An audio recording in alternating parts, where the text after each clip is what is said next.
Welcome back to another episode of Rethink Real Estate. Today, we're interviewing Maria Quattrone. She's the number one RE/MAX agent for all of Philadelphia and also the greater state of Philadelphia as well. She is an absolute powerhouse when it comes to operating a team of over 20 people. She has a mortgage arm of her business. She also has a commercial side of her business. We talk about the infrastructure of how she's built it over a 19-year career, also being named 75th out of the top 100 agents in the country as well.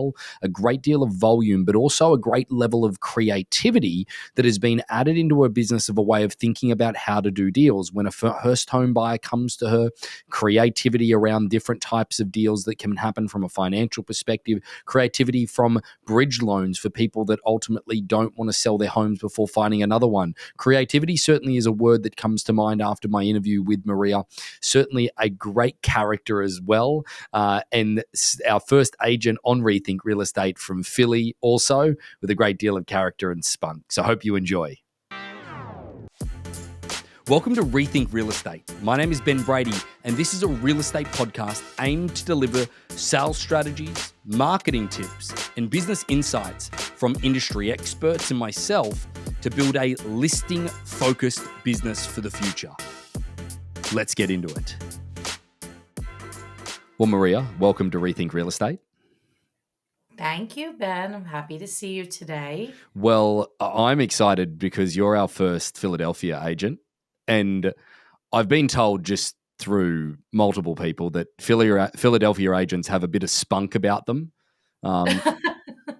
They've got a bit of charisma. They've got a bit of attitude, Yeah, you got that Philly attitude. That's for right. sure. That's right, indeed. But I guess that today you're joining us because of ultimately the number of accolades that you have and certainly the business that you've operated for quite some time now.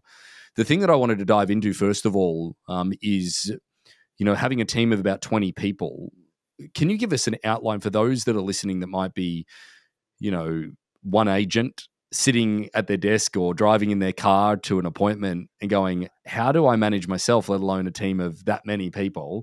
Can you give an idea of how the infrastructure of your team works? Yeah, absolutely. So we are one big team. Our office is RE/MAX at home, and we operate under a team model. When I entered into this industry 19 years ago, Ben, I thought it was the stupidest setup. How can one agent do all these jobs?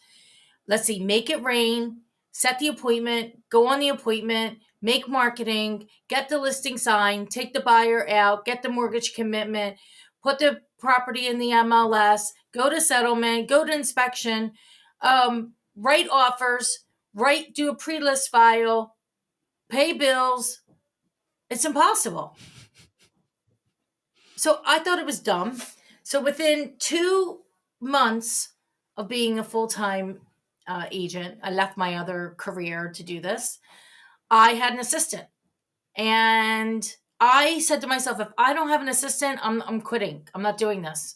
I couldn't stand the paperwork, and this was back when we were still no DocuSign, when it was triplicate. So I had to pull these pieces of paper all apart, papers everywhere, crazy everywhere. And I just couldn't stand it. So I figured out really quickly that in order to either you have an assistant or you are the assistant. So in our case, at our firm, the agents all have assistants because the assistants they get the marketing ready. They put the properties in the MLS. They do the pre-list file. They send out the listing paperwork, the listing contracts, either, DocuSign or PDF, whatever they need. And so this allows the team to focus on making calls, connecting with clients, showing property, and going on listing appointments. So you started off with the infrastructure of making sure that the administrational element of the business was taken care of for your agents so that they could focus on the primary attributes of what they need to do, which is show property, list property, all of those different things. I guess, is that a common practice in Philly? Is that something that other companies offer, or is that something that you've perfected? We're the actually only company as a whole company that runs as a team. Obviously, there are teams within other firms, but we're the only company that operates as a team. Right. Okay. And how have you managed to operate as a team? Like, what I mean by that is that recruitment of people onto your team, where have you seen a lot of that come by? And again, I'm asking this question from a curiosity standpoint for people that are out there in the community at the moment going, well, where do I start? How do I get somebody with me? How do I find an assistant? Did you find the right people and then it sort of manifests from there? Or did you have an idea of what you wanted to look at before you went looking? No, I mean, it's evolved over the last 19 years. I've had lots of different assistants. People come, they go. People will always leave. People will enter the business, they'll leave the business for various reasons, and especially a lot of brand new agents. We've had a lot of brand new agents, and I'd say the majority of them, they end up leaving the industry. Hmm. It's not an easy industry, and Philly is not an easy place to be. It's rough, very blue collar. Like it is, even a tough time to be in Philly right now. And we have a lot more crime than we used to, and leadership sucks. So we need to we're getting a new mayor, hopefully the right one this time. But it definitely is. Look, at the end of the day, you got to do the work. You got to Yeah. make the calls. You got to connect with people. Yeah. And work works. If you do the work and you keep at it and you don't quit, you will succeed. Not just in real estate, in anything you do. If you don't quit, you will fail, fail, and fail, and eventually you will succeed. So there's a couple of things that come out of that statement that I want to sort of touch on quickly. Is that first of all is that the transition of administrational staff and new agents. A lot of people, when they're building a team, Maria, they get really discouraged when they have a turnover of staff. When people leave and they go elsewhere, or a new agent leaves and they join another team, or they just leave in general, they feel like, well, I put all this effort and time into these people, and ultimately they're just leaving, and it's just been a complete waste of my time. How do you get okay with that? How do you, like the transient nature of this business, how did you become accepting of that? So back in 2016, I had built a team, and by the end of that year, I realized nobody wasn't doing anything, and I was going to be broke. So I said, no more people. I actually said, I don't want any more people. Just a couple people, back office, and let's build the marketing machine and build this 5,000 pound steel wheel that just is going to turn and give us business. And uh, that's what I did starting in 2017. I kind of like restarted and refocused, and we didn't have agents, purposefully chosen. And then came pandemic, and then decided, here's the deal. I'm either going to grow this or maybe go join somebody else. So I made the choice to grow it, and or we got some people organically, we have some brand new people through our PA real estate scholarship program. We took a lot of people, brought them on, got them a scholar excuse me put them through school through a scholarship that we paid for them. They trained with us. A lot of them didn't make it. Yeah. They just didn't.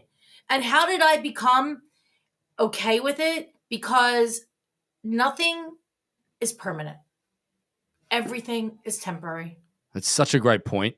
I thank you for making it because, you see these people that are out there in the real estate community that they believe that, no, your assistant is always going to be your assistant. And hey, maybe you'll find someone that is going to be there from a long period of time, or maybe there's an agent that will stay with your team for a long period of time. And sure, they might be great for you. But in essence is that if they're staying there for a long period of time, they're not somebody that's looking to elevate themselves too quickly. So, at the end of the day, somebody that is good will leave you. That's just So part of it. I have a broker of record who is not like a regular broker of record. She does transactions, and she's been with me for 6 years. And she said this is her last stop, so she will stay with me until she retires, and Got it. she's 60 years old. Yep. I have my sister's been working with me for 17 years. Yeah. She took some time off over the years. Maybe one time it was, a year or something like that. I actually fired her, and then I brought her back. But That would I have can been tell you. that'd be And then I a have, great story. and then I have a couple other people that have been here for a couple of years. But then there's a lot of new people, Yeah. as you grow and change, things change and people change. And, here's what I say, like, don't be attached to the outcome. So I only can control myself and provide an environment for growth, accountability. Well, we can't motivate people to take action. We can remind them why they want to do it, Yeah. provide an environment. We have 27,000 leads in our database. People, I don't hate calling it leads, people in our database of opportunity. So there's not a lot of places you can go to get that opportunity. And I speak to those people every week via email or video. Yep. So they know who Maria Quattrone and Associates, who we are. And when you have a lot of listings in the marketplace over the years, people recognize your name through the sign. So I'll be all at different places. I went to the butcher shop on Saturday I got a fresh baked ham. Yeah. And I made this fresh baked ham. Nobody does this. Like, I had to go to all these places to find it. And he's like, his guy's name's Rob. He's like, I think you showed me a house in Grays Ferry like 15 years ago. Because he That's so cool. recognized me. He That's so recognized cool. Yeah. So wherever I go, people know my name. They're like, oh, I know your name. I'm like, real estate. They're like, yes, real estate. But that's obviously been constantly over the last 19 years is putting it out there on a consistent basis and understanding that that's part of your brand experience. But then let's talk a little bit more about Philly, because there was part of your comment there that, Philly's a tough place to be at the moment. There's obviously some leadership changes in the local city and things like that need to happen in order to make it a better place, in your opinion. But I guess that is that. Talk to me about the Philadelphia real estate marketplace, because I've often heard people say that it is different, and I've never had any experience with Philly marketplace. Are you there? Can you hear me? I am. I lost you for a minute. Sorry. That's okay. We'll cut back. I'll get my guy to just cut through that. My question is that tell us a little bit about the Philadelphia marketplace. I know that it's a really different real estate marketplace. What do you think are the biggest nuances about Philly? The biggest nuances, the people. Nobody wants to work here. I don't know. I think in general, big cities they have problems. I think the pandemic brought those out tenfold. I mean, it really caused a lot of issues. And I think, and this is not just Philadelphia, but I think people have like a COVID hangover as well. Slow to make decisions, emotionally, a lot of people unstable. And Philadelphia we have something here. If you steal something from a store that's under $500, they won't prosecute you.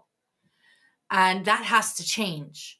And we need to get more police back on the street and more police in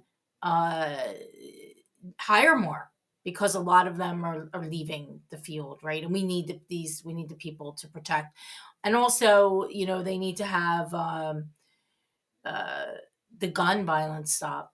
That's a big problem as well. So, not every area is unsafe, but you have to definitely be on your watch and be aware of your surroundings.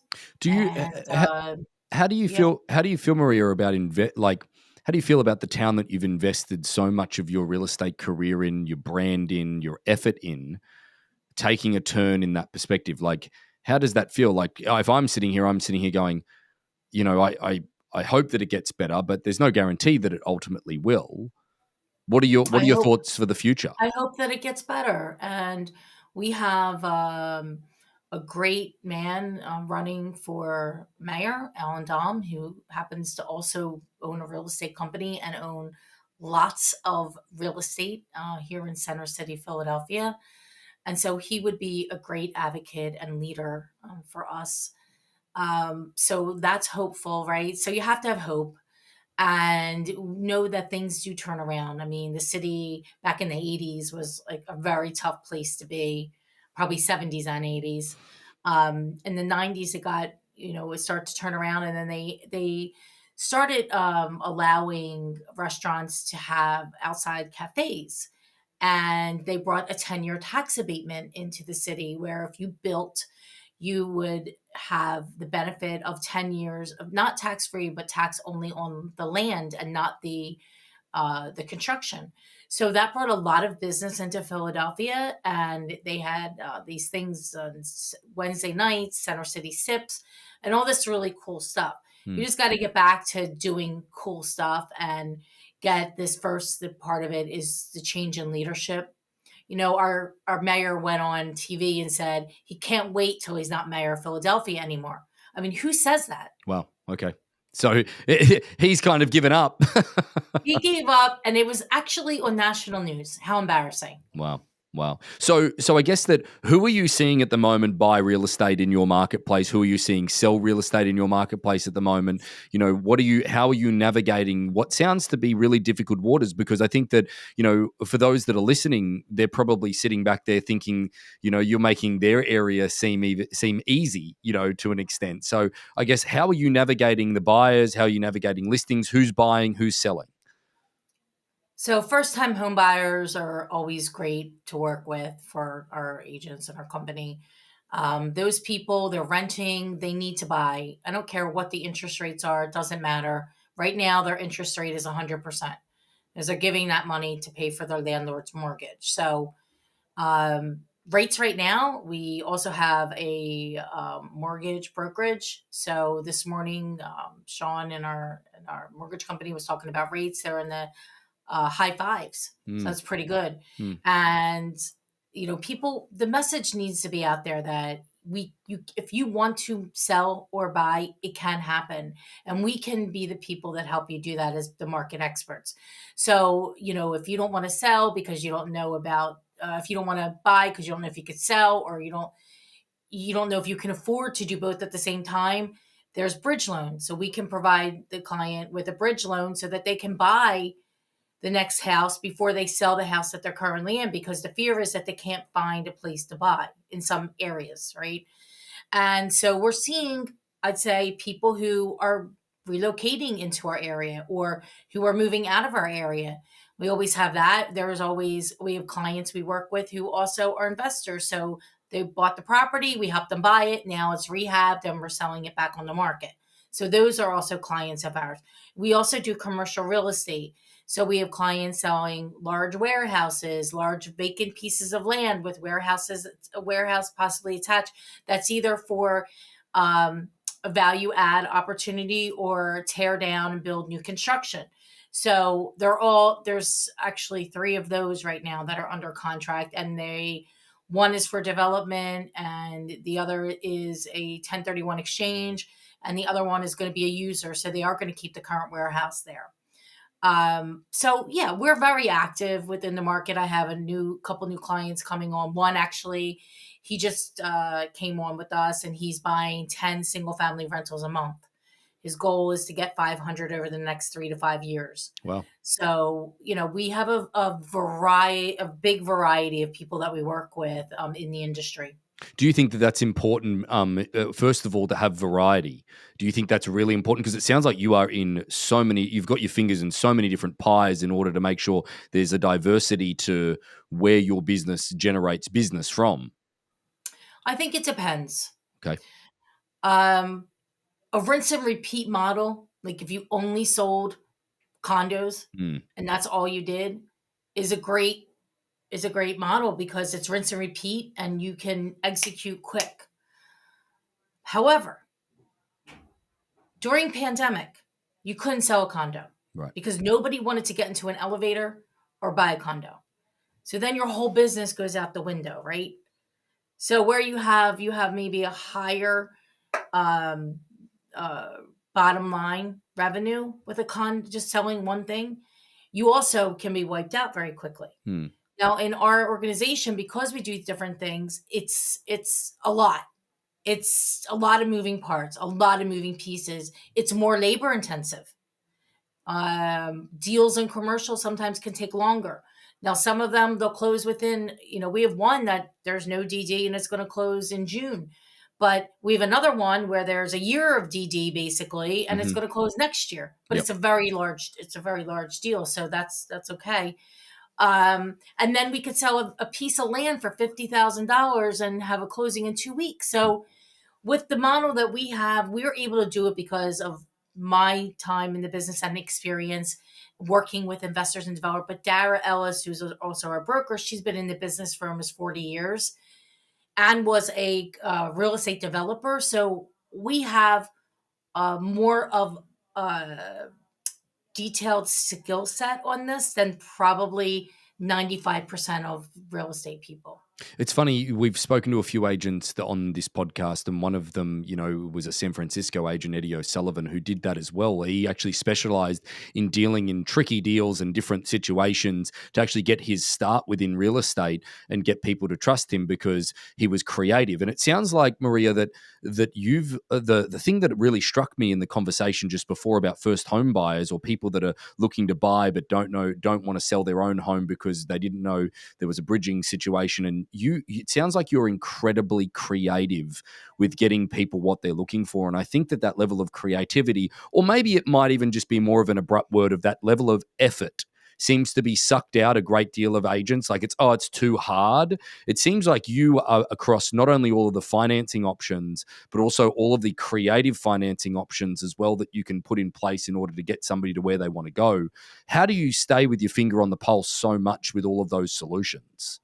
I think it's reading, attending conferences, talking to, other brokers across the country. I'm in I have a coach, John Cheplack, and I'm in his elite inner circle. Some of the best real estate agents, groups, teams in North America are in there.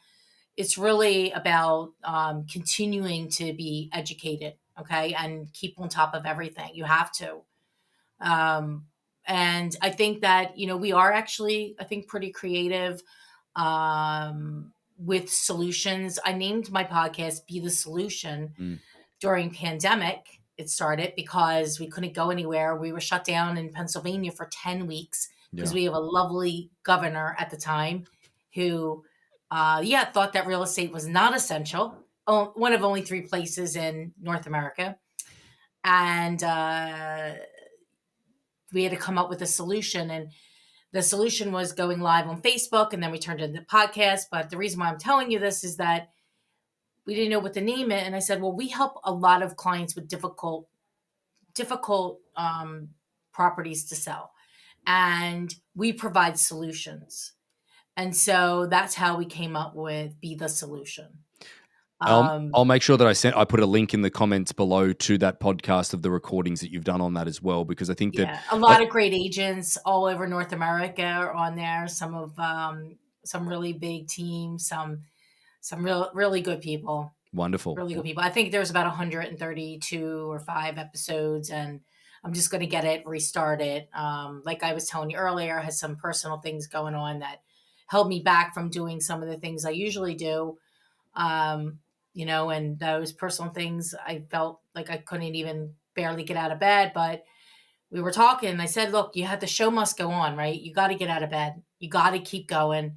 Maybe you're not going to do the podcast and you're not going to get up and go like to the party and, hold court, but at least doing the basics of coming in every day and doing the work, like you have to continue to do it. You can't just stop, and we have an agent who said she has personal problems. She'll be back in a few weeks. I'm like, wait, we can't, we still have to go. Like, this is our job. This is our career. Right. And you have to put that out there. Plus there's people you've been talking to that rely on you. They want to hear from you. Yeah. Right. So sometimes I think as agents, we don't think people want to hear from us. And then I'll make a couple calls to some past clients I haven't spoken to in a while. Some of my developers maybe aren't active right now. I called one this morning. I said, I'm just checking in to see how you're doing. And he was happy to hear from me. People always seem happy to hear from me, right? They are happy to hear from people. Think about how many people call you. Generally. Not a lot of people call. No. People don't even call. They don't call. I've actually gotten scared of my phone because when it calls, it's typically not good news of, hey, how you doing?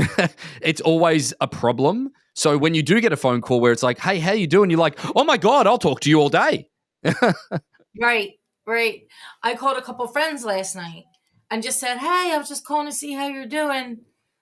And it was nice. It So was nice just to, but rarely do people call. I don't understand what's going on in the world, but anyway, so people do like to be, they do like to be noticed, right? And it makes people feel good. So keep making those calls. You never know. Like, I think sometimes that call helped that person. You don't even know how much it helped them. They could be on the verge of like having a breakdown. yeah. Yeah. And I think that, a lot of people in our industry at the moment with the inventory, as low as what it ultimately is. And I'm assuming that in Philly, we're going through the same thing, as what a lot of the other country is, parts of the other country are, in the sense that their inventory is so low. A lot of agents are very, very, very discouraged, that haven't been doing this a long time, or that might feel that, they've had their few greatest years ever, in 2020, 2021 and 2022. But they were, I believe, and Maria, I'd like your opinion on this. I think that they were falsified markets. At the end of the day, I don't think that's real estate for us that have been in it for, over a decade. That is not real estate. And now they're very disheartened. You said just before, and again, you've been very open. We appreciate the fact that you say you went through some personal stuff recently, but you're still getting out of bed and you're still doing the job and you're still getting on with it. What would you say to the agents that are feeling incredibly discouraged at the moment because, they're not doing the volume of deals they were? Well, one thing I would say is expect that you're going to have to do 2 to 3 times as much as you did before to get maybe the same result. Yeah. Probably not, though. Yeah, correct. And I think that comes from the falsified element of what It was a previously was. falsified market. Yeah. People thought, I saw a lot of people kind of not very humble. I'll say it like that. Uh, who never experienced working in 2007, 8, 9, 10, 11. Hard years, and a lot of work. And I don't think today the work ethic is there that with the people I worked with that worked not with me, but people in general. Yep. I'm not talking just real estate. Generally speaking, I think people worked harder in 2008, 9, 10, back in the 2000s than they do in 2023. I think a lot of people got into the real estate industry in the last 7 years, don't really understand what it really takes to sell real estate. Right. Okay. And it's been about a 7-year run. The run started at actually in spring of 11. Right. It started. If that's when we start to see, I remember exactly, I could tell you exactly when it was. I had a project I was representing of 9 new construction houses. And I remember it was April, May of 11. And I'm like, the market just changed.